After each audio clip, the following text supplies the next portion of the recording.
Ladies and gentlemen, people and persons, this is your 30-minute end of pop culture as you know it. I am your co-host, Gnarly Quinn, joined by the main man, Matthias, and we would like to welcome you to your weekly pop culture apocalypse.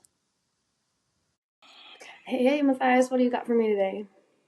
Gnarly Quinn. Okay, so I got about like three things that I'd like to talk about, but I'm going to pick one because I was going to start it last week, but we ended up talking about Star Wars.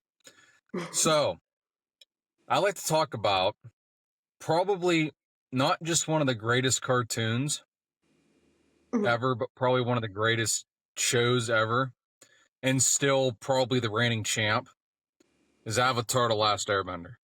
Ooh, okay, that's a good one.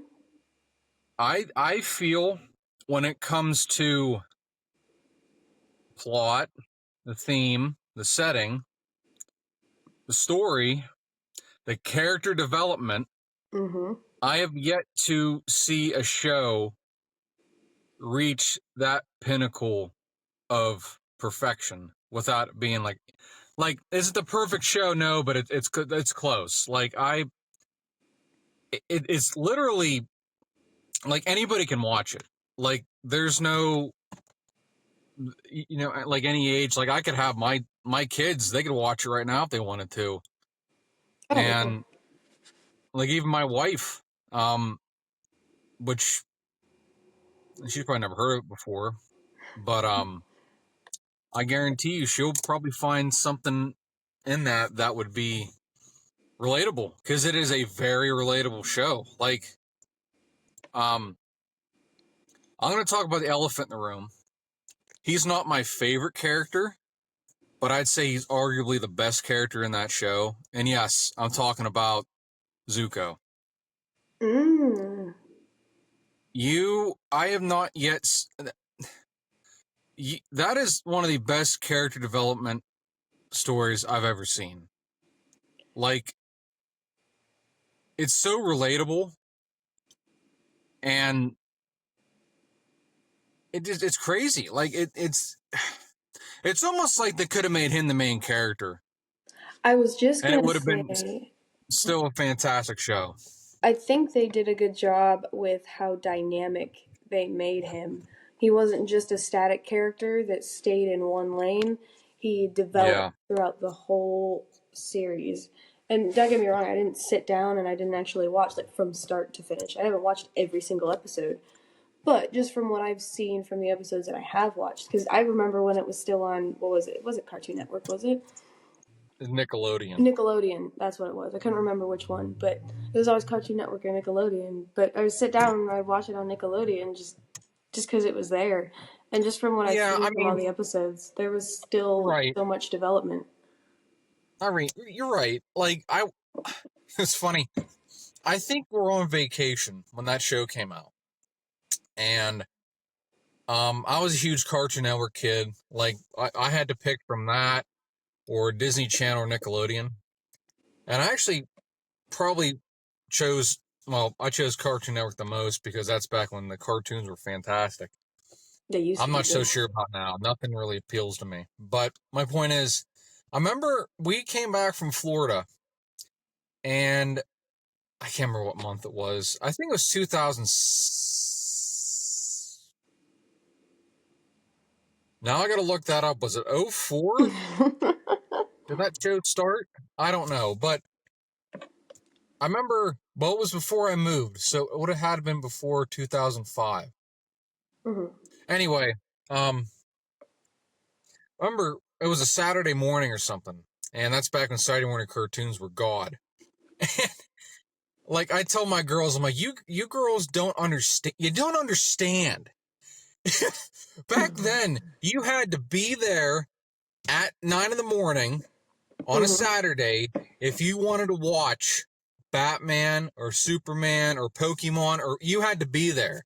There was no streaming. There was no pause button. There was no rewind. There was no going back to the episode. And that's what made it magical. But now I remember flipping through the channels, and I hit guide, and I'm like, okay, what's on today? and I looked and I seen it said Avatar: The Last Airbender. And I'm like, that sounds like a pretty bad show. Like, Mm-hmm. I never heard about it. I never seen it get, I must have missed it when it got advertised. And I'm like, huh, that sounds like a pretty cool show. So I watched it. And the first episode I ever watched was the one where Aang fights his friend King Boomy. You remember that episode? I vaguely remember. I don't remember all of it, but I think I remember watching like the first half of that episode, and I was so sucked into it. I did not want to shut it off. Yeah. I can't remember because I've always liked elements. Like any show that tackles the elements, I've always liked. Well, they did a good job at tackling the elements. They They did did. such a good job about not exactly splitting like character powers, but they did a good job with the characters that represent each element. Right. And I watched that show and I was hooked. I'm like, dude, this show's pretty sick. And it's not hard to get into because every time the show starts, it gives a background. Like, Yeah. everything changed in the Fire Nation attack, blah, blah, blah. Only the Avatar master all four elements. And I'm like, okay, the theme song and just that little bit of dialogue, I'm hooked.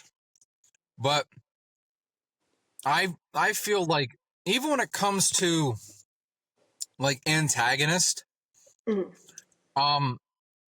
not so much like in the first. I think there's 3 seasons. Like the first season had Admiral Zhao. He was all right. I mean, was he 2-dimensional?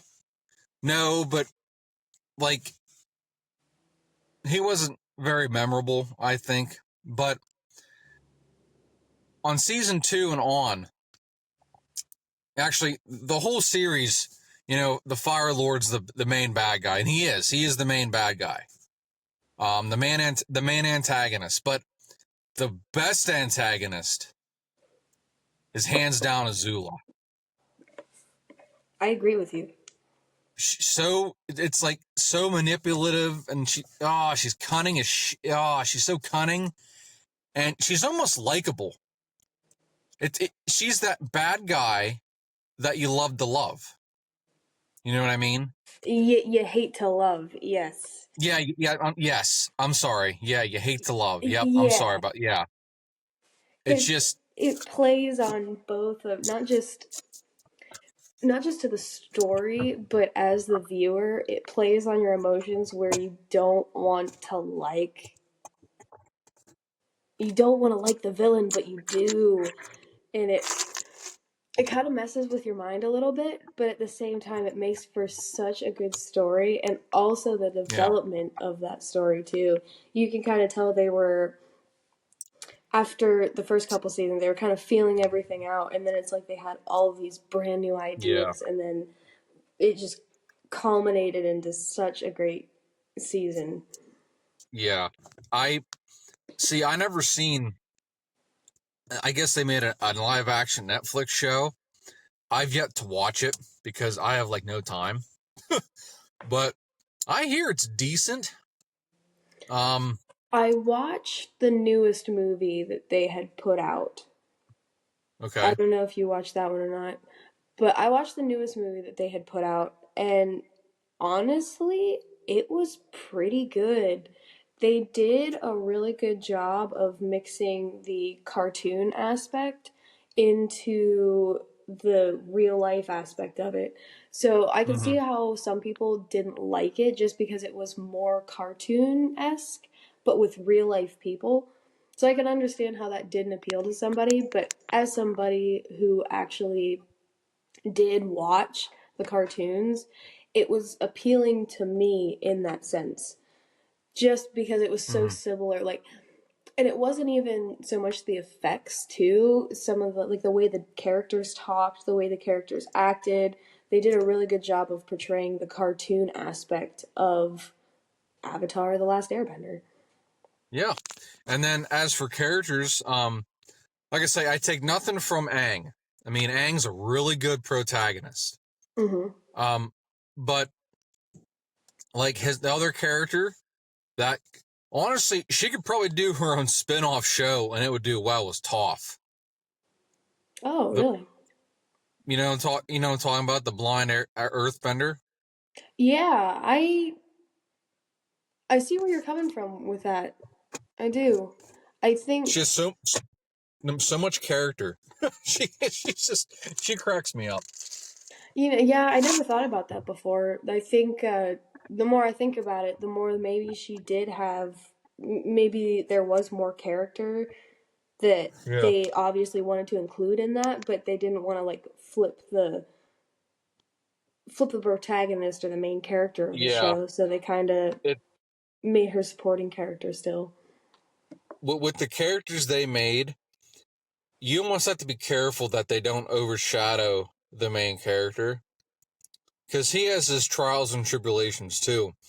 Like in season 2, which I think is my favorite. I'm pretty sure of all 3 of them, it's probably my favorite, and I don't know why. Probably because I binge watched that the most. Mm. But where was I going with this? Oh yeah, so in the last fight of season 2, I'm not gonna. You don't care if I like spoil anything, do you? You're not gonna mind if I say this? Okay. I'm gonna say the ending to season 2. It's not gonna ruin anything for you. Not for me, anyways. But it's always good to throw a spoiler in there just in case. Okay, so anyway, Aang gets hurt, and he gets hurt pretty bad, and they cut off his avatar state, which is pretty much like a super state where he learns. It's like all the avatars of the past life, all their skills and talents and mastery of the art of the elements come into action, and you pretty much become unstoppable. Like it's nuts. But that's pretty much whenever he goes in that state, which in the show it's kind of hard for him to get into that unless he's in real danger. Mm-hmm. But he gets in that state and he gets hurt real bad, and he actually gets cut off from his avatar state. And he becomes so grounded because he almost, I don't want to say he relied on that, but it was a state where it's like pretty much, oh, he's going to win if he gets into the state. And then you get that cliffhanger, and then season 3 starts and he goes, oh crap, I don't know if I'll ever be able to get back into that state or not, and all season 3, he can't use that until the very end. But it's it's little stuff that makes someone grounded again and more human. That's back to what I was talking about, how I like those, more not street level but not overpowered heroes, because they go through a lot more crap than most, you know what I mean? But they're relatable. Yeah, it is. That's why. And then but it's just that show is. It's hard for me to pick out anything bad in that show, and that's really hard to do. Like the one show I like, One Piece. It's been going on. It's actually been going on before Avatar. It's been going on since 1998, and it's still going. Like they still make the stories every week, and the show. I think they're on episode 1121 or something like that. I was gonna ask about that. I knew they had like a bunch of Oh episodes. yeah, So, I mean, like if you're looking to but binge watch something, that would be it.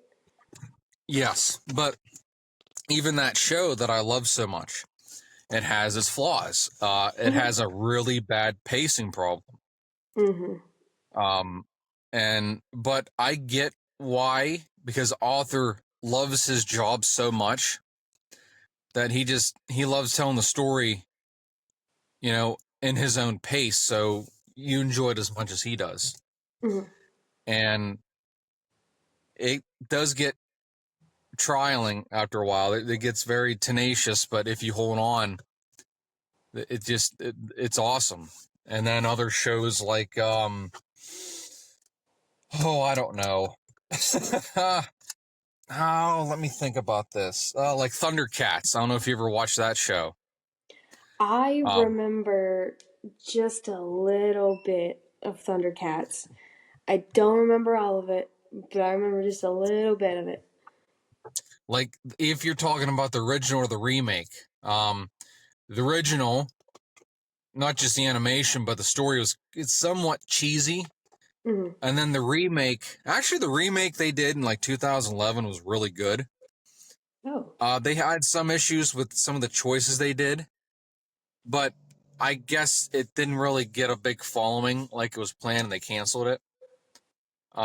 But anyway, like the Avatar, it's really hard to point out bad things on that show. I guess the only complaint I have, is earthbending, yeah. And for firebenders, um, I might have missed this, and I'm probably sure someone could help me out with this, but like the firebending's cool, but I never understood why they can use lightning. To me, that feels more like something an airbender would use. But I'm guessing the reason they didn't do that is because maybe lightning. Like airbenders are very peaceful, like they're balanced. Mm-hmm. They're oh, what's the word I'm looking for? Like they don't like to fight. They don't like to start fights. I know it starts with the Pacifist. P. Yes, they're Pacifist. pacifists. They don't. I feel lightning is like very anti-pacifist, uh, so maybe that's why they never did it. But that's part of the one issue I had, but because that felt more like an airbender thing.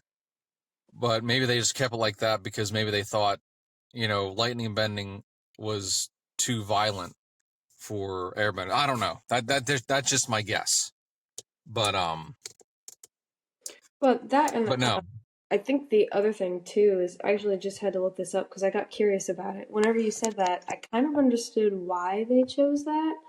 Um, and this is just according to a quick Google search, but it's estimated that lightning is responsible for about 10% of global forest fires because every second, almost 46 lightning flashes occur on the Earth due to electric field between the cloud and the ground, and it potentially triggers wildfires.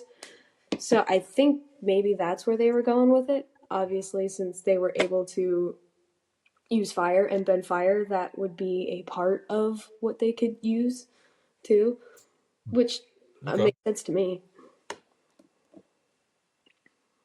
But like on the other side of that, they did a lot of cool decisions. Like for earthbending, it was towards the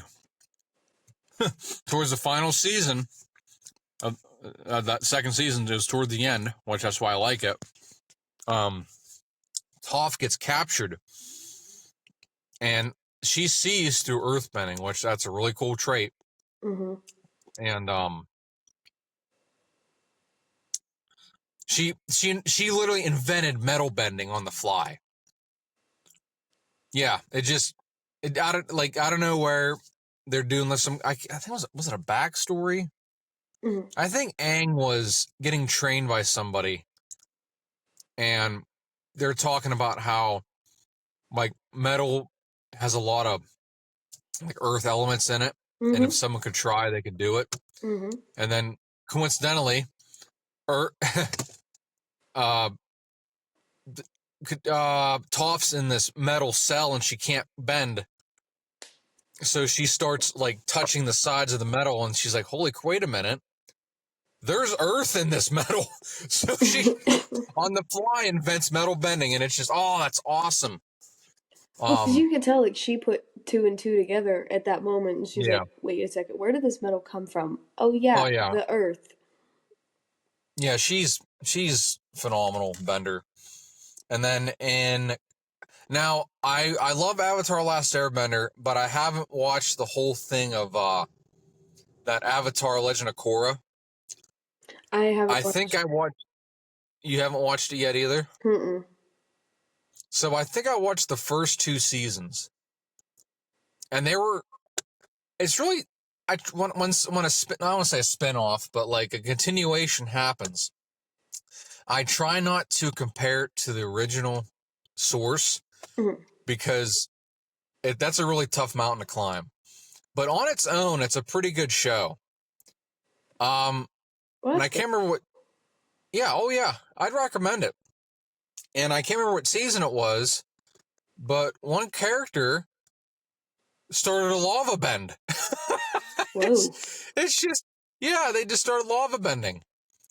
And then, like, each element has its own cool things. Like, for the longest time, like, water bending was OP for some people because, you could blood bend and you could actually, like, control someone's body because you controlled the liquid in their body, their blood. It's like, holy hell, you guys getting pretty. That's what I mean. Some of the stuff they do is pretty cool. I think, and also waterbenders can ice bend. Yeah, just a lot of cool stuff. I think they did a really good job about getting down into the nitty gritty of things too, especially with like some of the things that you were describing. They did such a good job of bringing the questions that a fan or a viewer may have, like, oh, well, if this person can do this, why can't they do this? And then they kind of brought that into explaining away, or they brought that into like, oh yeah, this is what they can do, and then this is what they can't do because this, and this. They did a really good job of explaining why people have these powers, and they did it in such a way where it was relevant to the show too. Yeah. But like Aang, excuse me, well, I'm eating. Oh, you're good, dude. Like Aang, he's relatable too because he was 12 years old, 12 when he got chosen, when he found out he was the Avatar, and he was going to train for years to master the elements and keep balance the world. And he's like, dude, no, I like being a kid. And he gets scared to run away, and that's very relatable because hell, even if you're 21 years old, that's still like a big responsibility. Well, that, and it correlates to your life too, to where you understand. I mean, I was anywhere between 11 and 13. Can't remember exactly, but I was around his age whenever I was watching the show. And it was so cool to see how he was like, no, dude, like, I like being a kid. And then he starts, like, growing into it almost. Yeah. And the more he grows, the more he kind of understands things about life. Mm-hmm. Oh, yeah. It's just, and the whole concept, kind of like Captain America, he gets frozen for 100 years. I think what happens is he runs away. 'Cause I get it. I'd be scared too. It's like, hey, your life that you have right now is over because you're gonna be trained. You're gonna become the next Avatar. So your life, as you know it, is over. Yeah. I'd be scared too. It's like at 12 years old, I liked I think we all liked our childhood at that age. I don't want to change. So running away, I'd do this, running away. He hopped on Appa. Peace. And I think what happened was he hit a storm or something. And it got so bad that Appa had to land or something, but he was in the middle of the ocean. And the Avatar state came up and he created this like ice sphere. And because he was frozen, the Avatar line couldn't keep going. And that's how the Fire Nation got as strong as they did. Oh, and by the way, I don't care who argues with me. Avatar Roku is probably the most powerful Avatar in that show. I'll take that to my grave. He just, like, how can I say this? A lot of people feel because he died in his backstory, he's the weakest. I feel he's like, I feel he's one of the most powerful, like, avatars that I've seen. You know, I mean, probably because he was the oldest and he had all that wisdom. Knowledge. Maybe that's it. Maybe he had his together more than all the other ones. Well, I think I think a lot of the avatars, they died prematurely, like they died in battle or something. I think Aang was the only one that died of old age. I think so. I mean, Christ, he was 170 years old. So, but he quit aging at 12. But no, it's but that's my hot take about Avatar Roku, and he's the damn narrator, so he deserves a lot of props. So seems underrated to me a little bit. He does. Well, I take nothing from Avatar Kyoshi. I don't. She's a, and I get why people like her, but I just feel Roku, man. He's that guy. He is him. He's the guy. He is him. But no, it's a great show. You could actually introduce that to anybody, and they'll find some kind of joy in it. And honestly, it doesn't matter what episode you jump into, too. So, like, even if you're seeing somebody, watching it, you sit down and you watch it for a little bit, and you're like, oh, this is kind of cool. And to this day, I feel, as I get older, I feel like my favorite character when I was a kid used to be Sokka. He's like the glue that keeps the team together. He's his own man. There's only one Sokka. You know what I mean? But as I get older, I feel Uncle Iroh is probably the best character on that show. Because I relate to him the most, because in the show he lost his son. Okay. He was sieging Ba Sing Se for I don't know how long. I can't remember. But he's one of the strongest firebenders. He was in line for being the next Fire Lord. Blah, blah, blah, yada, yada, yada. And he lost his son. So his heirs ended. So that's why Avatar, or Fire Lord Ozai. Yeah. Iroh's younger brother, that's how he became the Fire Lord, because he had kids that could continue the legacy. But before I go, Iroh had a lot of tragedy in his life, and he chose humility. He chose a happier life, even though he had a one. He did not let his act, how can I say this? He pretty did the most chose with the cards that he was dealt with. Yes. All right, Quinn. I got to wrap this up, but maybe we can continue this later. Yeah. Good talk, and you take her easy. Matthias out. Unfortunately, that is all the time that we have today. Be sure to tune in next week for your weekly Pop Culture Apocalypse.